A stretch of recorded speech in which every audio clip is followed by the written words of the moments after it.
Why do we struggle to date Tudor fashion more in detail? Why hasn't detailed chronology been established, one which would allow you to date the outfit up to specific year, or at least early, mid or late 1520s?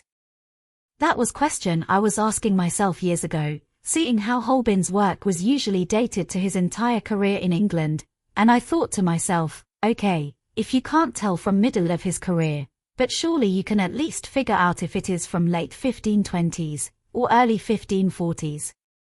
It turned out that experts have trouble with this seemingly simple task. And they chose not to guess, and rather included entire range of possibility. That is the correct professional approach. Much better than guessing and getting it wrong. But why cannot they just make some research and figure it out? Well, I tried, naively thinking it will take me only a couple of weeks. And recently I have realized I have been trying to do it for over 10 years, a decade, and only now I am satisfied with my knowledge of 16th century gable hoods. But I am still trying to figure out the 15th century ones and French hoods. Admittedly at beginning I didn't know what I was doing. But to spend 10 years to figure out chronology of just one headwear, you must be crazy to put that much effort in. Thankfully for you, I am an obsessed Tudor fan, with nitpicking tendencies and eye for detail and pattern recognition. So how does this work? How to establish fashion chronology from scratch? Well, we start with putting on our timeline the firm pins. Depictions which we can 100% date. Best example, 1511 Westminster Tournament Roll, depicts 100% that tournament celebrating the birth of New Year's Prince. Then we use semi-firm pins. For example, we know this painting was created in circa 1520, but that could be 1517 just as well as 1523. And we need more pins to tell us to which side it leans towards. And if it doesn't lean to either side, either the pin is at wrong place, or it fits approximately middle of that range. Usually, fashion is slowly linearly developing, thus by lining up the artwork you can figure out where it belongs to. At least approximately. If I see effigies with these undersleeves, likely they are from around same time as this painting, not 10 years away. Of course there are exceptions we need to be on lookout for. Such as similar styles which happened decades later or styles which were around for exceptionally long. There are cuffs which were worn for decades because they were practical. Sometimes seemingly firm pins can be semi-firm in reality. Or both. Lucas Hornbout's arrival to England is a good example. Many would say he arrived in 1525. But that might not be true. He is proven to be in England by records from year 1525. But that doesn't mean he couldn't have arrived earlier.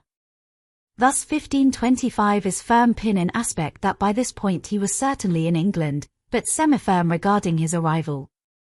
Had he been provenly abroad until the year he appears in England it would be entirely firm pin. But that is not the case. We do not know for certain when he arrived. It is likely around 1525, but when exactly must be determined by evidence, not our biased theories. Evidence in his case could be that he got demonetized in 1534. As far as I know he should have been in England for 10 years for that to happen. Thus he probably arrived a year prior to him officially appearing in records. Does it really matter if pin is 1525 or 1 year earlier?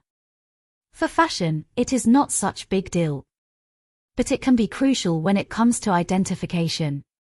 If somebody dies in 1524, an artist is thought to arrive only in 1525, the person will likely not get on list of potential candidates for the sitter due to this. But basically, we gather depictions around our firm and semi-firm pins based upon similarities. Among them we are trying to find one which has something other pin also has. This way we are trying to fill the gaps and understand how styles evolved. We might not always be able to tell specific year, but we will eventually be able to tell, okay, this style seems to be happening after 1520, but prior to 1525 and there is only few depictions of it, so it seems to be short-lived. And if our chronology is correct, then we will be finding more evidence to support its accuracy. And it will withstand our future research. That is the ideal case. But what to do if something challenges your timeline? Well, number 1, don't panic. Then investigate. Ideally find clues for it being wrong for some reason. Like it is a copy, it is damaged, altered, etc.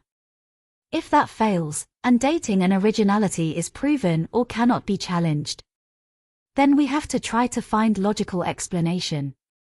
And if we can't find neither clues or explanation, then we have to accept that we were wrong. Then, of course, we have to rebuild part of our chronology. And the final thing is to come clean to our readers or viewers if we already told them wrong information. Simple as that. Yeah, that is a bit embarrassing if you get it wrong. But hey, we are all humans. We do mistakes. Of course, all of this must be done taking into account that tomb brasses and effigies could be done decades prior, or after person died. And taking into account that labels and inscriptions in general are not to be trusted, until proven otherwise.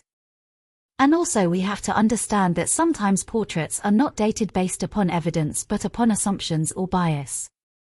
We all make assumptions sometimes, that is not the problem by itself. Sometimes it is an honest mistake, based upon very logical assumption, which easily could have been true if not for few minor details which don't fit. Then there are illogical assumptions. Usually it has something to do with lack of knowledge.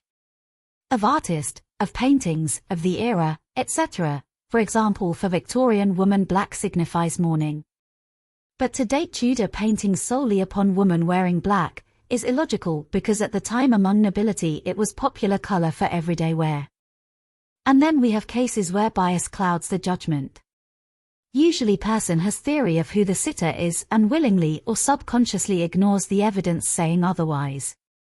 Then they come up with dating which fits their theory and sadly sometimes that becomes official dating. However, overall the true biggest challenges are times when fashion was not linear. I don't mean lingering of style beyond their typical range that is linear, but mainly the multiple coexisting styles. Those require huge amount of evidence and time to make any sense of it. Then there are periods of fashion chaos, where for some reason rules are either abandoned or things change too rapidly for us to be able to get hang of it. 1538 to 1543 for example. Henry went through 4 queens in such short time, most of it is a mess. And I strongly suspect Mary I returned to style of 1547 in 1553, at least temporarily, trying to erase her brother's reign in that aspect also. Thus totally confusing people trying to date 1540s and 1550s. By the way, I struggled for over 3 months to do a large video which would go over all I know about Gable Hood, then I gave up, and decided to do several shorter ones instead. This video is basically preview explaining the main issues with dating and challenges of research. I doubt you have enjoyed it, but I hope it was at least informative. Write down in comments if something wasn't clear or if you have any questions. Bye.